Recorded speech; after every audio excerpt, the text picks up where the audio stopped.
Hello guys, welcome back to this channel. In this today's tutorial, I'm going to show you how we can keyframe like a pro in CapCut PC.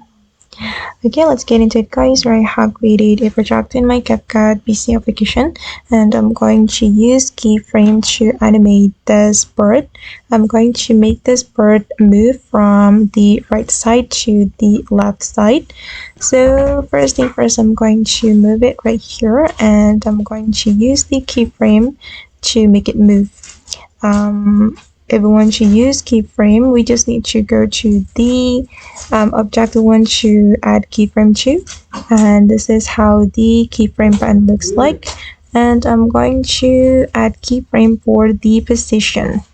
For the start position, I'm going to add keyframe. Okay, we can add the keyframe one by one like this. Okay. Okay, we can do it one by one until the rest of our video.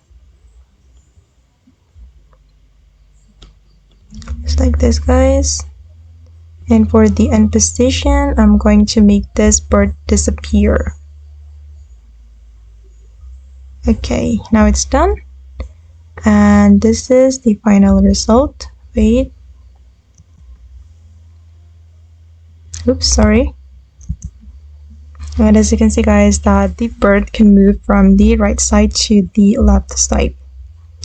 Alright guys, and that's all the way to use keyframe like a pro in CapCut PC. I hope this tutorial will be useful for you. Thank you so much for watching and see you in the next video.